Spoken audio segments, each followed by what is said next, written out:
It's time for the One Bar and Lupica Show, bringing you anything and everything Minnesota Vikings. Welcome to professional football. All right, welcome back to the One Bar and Lupica Show. I am Lupigas, and right now we're going to look at Dan Hanzus, NFL.com's Week 3 power rankings, see where the Vikings lie on that, and maybe look around at some other notable teams and where he's got them ranked after the first 2 weeks of the NFL season. I got a feeling this is not going to be good for the Vikings, but you never know. Sometimes these power rankings surprise us. Let's just see where they have them, and if we agree with Mr. Hantzus's assessment of the Vikings through 2 weeks.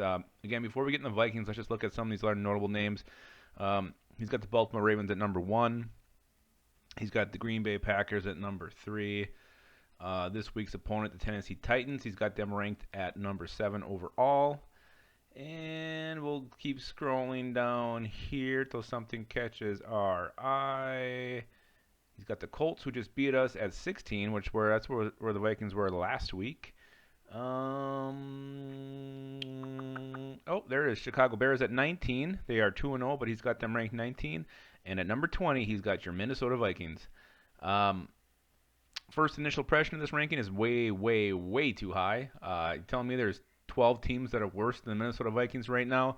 The only reason he's gotten them ranked this high is because of just they were a playoff team a year ago, got to the divisional round. There's no other reason other than that. How can you look at this team right now and say they're the 20th best in the NFL, or I guess 20th worst, depending on how you look at it. But anyway, let's see who they got behind the Vikings and if we agree or not. Houston Texans. They are 0-2 as well, but I think right now, head-to-head, the Houston Texans would whip the Vikings' ass. Eagles, they're 0-2.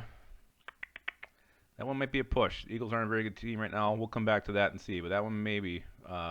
Denver Broncos, they lost a close one against the Titans in the opener. They lost their starting quarterback against a tough game against the Steelers. Right now, I would take the Denver Broncos over the Minnesota Vikings, hands down, no questions. Atlanta Falcons, they just had that very, very, very, very bad heartbreaking loss to the Dallas Cowboys, where their special teams, hands teams, didn't jump on the ball when it was sitting there spinning. Despite all that, despite that huge mental error, I would definitely take the Atlanta Falcons over the Minnesota Vikings right now. So I would have the Vikings right now at best looking like they would drop all the way down to the 23 spot. Jacksonville Jaguars, this team is young, this team is inexperienced in a lot of positions, but this team has heart, this team has fire, and it's all because they got a porn star of a quarterback in Gardner Minshew.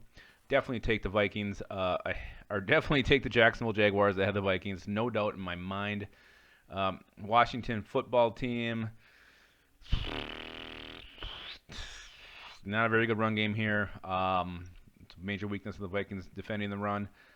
Maybe I'd take the Vikings ahead of the Washington football team. So we'll say there's 2 teams right now the Vikings are ahead of. Cincinnati Bengals, another young team, fought hard against the Chargers in Week 1, had a back and forth game with the Browns. I love what Joe Burrow showed so far. I would probably take the Bengals right now over the Vikings, just if you're looking at solely based off of the first 2 games of the season. Carolina Panthers, they just lost Christian McCaffrey. Not exactly a great team here, but they do have some receivers who could probably give our cornerbacks trouble. Christian McCaffrey, if we would have played him Week 1, probably would have ran for 300 yards against us.